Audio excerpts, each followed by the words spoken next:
Seja bem-vindo, eu sou Mário Sobral e o Jornal Segurito já está no ar. E hoje vamos falar sobre produtos ototóxicos. Há diversos estudos sobre os efeitos deletérios do ruído elevado sobre a função auditiva. Só que, além do ruído, há outras condições para causar a perda auditiva. Vamos ver então alguns exemplos. Além do ruído, a gente tem a questão de fatores pessoais, acidentes que podem acontecer diretamente no ouvido do trabalhador, vibração. E dos produtos ototóxicos eu tenho substâncias químicas e medicamentos que podem causar isso. Só que a gente fica pensando, isso é uma coisa recente. Não. Desde lá do Persa Avicena, que é um filósofo, ele já tinha identificado esse tipo de coisa. Ó, descreveu os efeitos de substâncias químicas na audição no século XI. Advertiu que quando o vapor de mercúrio era usado para combate a um tipo de piolho, o paciente poderia ficar surdo. Então não é uma coisa tão nova assim, né? E essa exposição prejudicial para ototoxicante pode ocorrer por meio de inalação, ingestão ou absorção pela pele. Então, igual, por exemplo, os produtos químicos para a parte respiratória, entra pela via cutânea e também por ingestão, que é mais raro, mas pode acontecer no trabalho também. E essas substâncias são absorvidas pelo organismo, podendo danificar a cóclea, no ouvido interno. Então, tem essa parte aqui que eu circulei, ó. Então, essa cóclea, esse caramujinho aqui, ó, no ouvido interno, eu as vias auditivas para o cérebro, levando à perda de audição e zumbido. Então, não necessariamente só no ouvido interno. Então, o que leva até o cérebro também, dependendo do produto, pode agredir. E aí eu vou ter produtos neurotóxicos, ó, afetam o sistema nervoso central ou periférico. Por exemplo, alguns solventes orgânicos têm efeitos adversos sobre as fibras do nervo auditivo. Tem os cocleotóxicos, lembra da cóclea? Transportados pelo sangue até a cóclea, que prejudica as suas estruturas. Na maioria dos casos, as células ciliadas da cóclea são os principais alvos. Então, dentro da cóclea tem os cílios que fazem a percepção do ruído. Então, essa parte aí que o cocleotóxico tenta atacar. E tem os vestibulotóxicos também, que podem prejudicar as estruturas da função do órgão vestibular, do ouvido interno, afetando assim o sentido de orientação espacial, equilíbrio corporal e o controle do movimento. Então percebe que não é só perda de audição. E não é possível a gente definir sobre nível seguro de exposição ao ototóxico. No entanto, parece que os resultados adversos começam para a maioria dos produtos químicos em concentrações abaixo de limite de exposição ocupacional estabelecido. Então, por exemplo, eu tenho um determinado produto químico X e ele tem um determinado limite de tolerância. Mas aquele limite de tolerância é para a questão respiratória. Eu não sei se aquele valor vai ser adequado para um ototóxico. A gente não tem estudo assim tão apurado em relação a isso. E quais são as possíveis consequências? A gente já falou algumas, mas bora detalhar um pouquinho mais. Primeiro, os sons precisam ser mais altos para ser detectado, ou seja, tem a perda de audição, mas também pode perder a clareza, ou seja, o trabalhador escuta, mas ele não entende. O volume continua igual, mas fica embolado, ele não consegue perceber o que é. Tem a incapacidade também de diferenciar dois sons com frequência similar e a incapacidade de localizar o som. E também há a incapacidade de detectar intervalo de tempo entre sons. Então percebe que tem muitas consequências além da perda auditiva. E o que pode ser feito para prevenção? Primeiro, identificar ototóxicos por meio de FISC, ACGH e outras referências. Então, primeiro a gente precisa saber quais dos produtos que nós temos na nossa empresa que são ototóxicos. FISP que às vezes vai ter, é mais raro, na CGH vai ter alguns, mas eu vou dar no final algumas referências que vai nos auxiliar nessa identificação. Treinamento. As pessoas que trabalham com esse produto têm que saber que não é apenas a proteção auditiva. Às vezes o contato com o produto vai dar problema. Substituição de um produto químico ototóxico por um produto químico menos perigoso, mas para isso a gente tem que conseguir reconhecer, né, identificar esse produto. E uma vez que muitas substâncias ototóxicas podem ser absorvidas através da pele, então eu preciso de luva de proteção, mangote, avental e outras roupas adequadas. Lógico, eu vou verificar a situação caso a caso.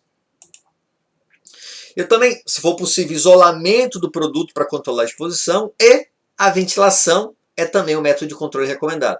Esses são alguns, lógico que a gente pode fazer outras coisas.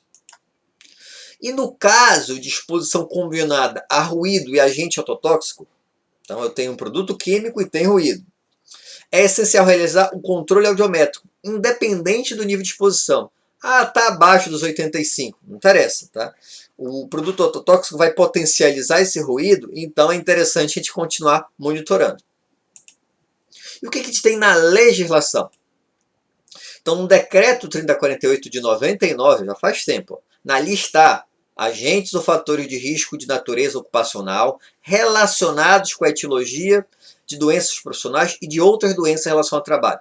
Então, o que tem lá nessa lista A? Hipoacusia ototóxica H91.0, auxílio tolueno chileno.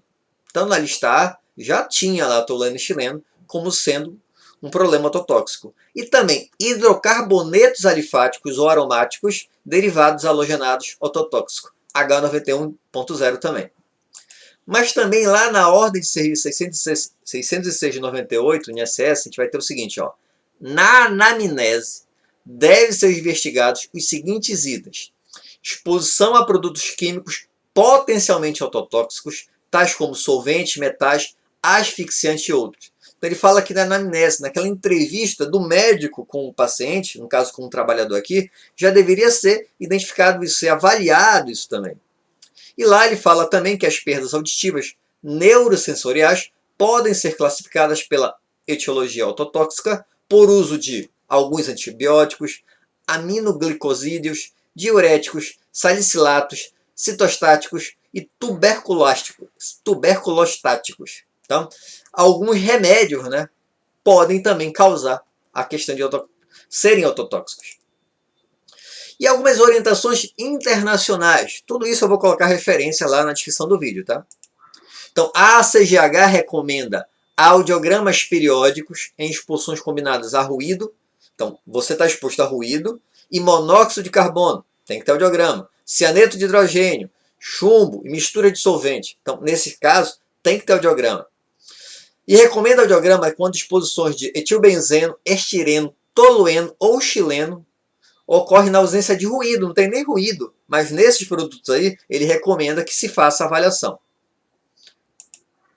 E a CGH adotou também uma nova notação, OTO, né, para destacar a capacidade de um produto químico de causar deficiência auditiva sozinho ou em combinação com ruído. Então não tem, por exemplo, para pele e tudo mais. Eles também colocaram agora, mais recente, OTO. Ainda não tem tantos produtos, mas eles devem liberar daqui a um tempo uma listagem de todos os produtos considerados ototóxicos.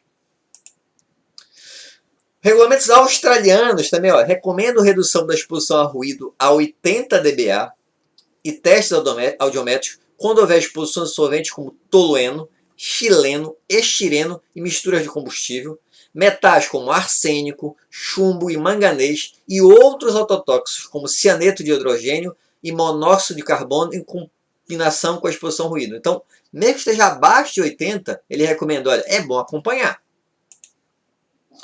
E o Instituto Nacional de Pesquisa Científica, INRS, recomenda a redução do limite de exposição ao estireno de 50 para 30 ppm e a adoção de um limite de exposição ocupacional com ruído de 8 horas de 80 dBA. Então, se você tem lá estireno, ele fala, ó, diminui essa concentração e também vamos considerar aqui o limite de tolerância de 80. A Diretiva de Ruído da União Europeia exige que o empregador avalie o risco ocupacional não apenas da exposição ao ruído, mas também da exposição combinada a compostos ototóxicos. Percebe que todo mundo fala da questão de ototóxico. E alguns produtos ototóxicos. Quais seriam esses produtos que a gente pode já considerar como ototóxicos? Eu voltei, ó. Disulfeto de carbono, N-hexano, tolueno, etilbenzeno, N-propilbenzeno, estireno, pechileno, tricloretileno. Eu lembro que eu trabalhei numa empresa que tinha tricloretileno e a gente tinha alguns casos de perda auditiva. E eu nunca relacionei com isso, na época eu não sabia disso. Metilestireno, disulfeto de carbono, monóxido de carbono, arsênico, chumbo, mercúrio. E a lista continua. Manganês, dióxido de germânio, compostos orgânicos de estânio, 3-buteno-nitrilo, acrilonitrilo, cis-2-penteno-nitrilo e cis-crotonitrilo. Então percebe que são vários produtos, esses são alguns que eu busquei, mas devem provavelmente ter outros. E aí é uma listagem muito grande que a gente precisa ficar acompanhando para saber se a gente não trabalha com alguns desses produtos. E tem medicamentos também, olha lá, quimioterapêuticos, então para tratamento de câncer, alguns são também ototóxicos. Anti-inflamatórios, não são todos, alguns. Antitrombóticos, antimaláricos, antirreumáticos, antibióticos, dentre outros. Lógico, alguns de cada um desses, tá? E você sabe que todo vídeo tem indicação de livro, mas hoje eu vou indicar, além de 2 materiais de livro, esse artigo da Osha com NIOSH, que é muito bom. Vou colocar na descrição do vídeo o link. Esse material da União Europeia, também um material interessante sobre produtos ototóxicos. E esse material da Osalan sobre um protocolo de vigilância de saúde pública de ruído. Também material excelente. Então, todos esses materiais vão te auxiliar a entender um pouco mais sobre ototóxicos. E recomendo também dar uma entrada nesse site. Você vai colocar o nome do produto químico e vai verificar se ele tem a questão de ototóxico ou não. Esse site, o PubChem, lógico, ele vai avaliar muito mais coisas além da questão da ototoxicidade do produto, mas você pode procurar sobre isso também. Espero que tenham gostado. Se gostar, já sabe, né? Curte, compartilha. E tem alguma dúvida ou sugestão de pauta? Coloque embaixo nos comentários ou manda um e-mail para sobralj@hotmail.com. E não esquece de se inscrever. Um abraço e até o próximo programa.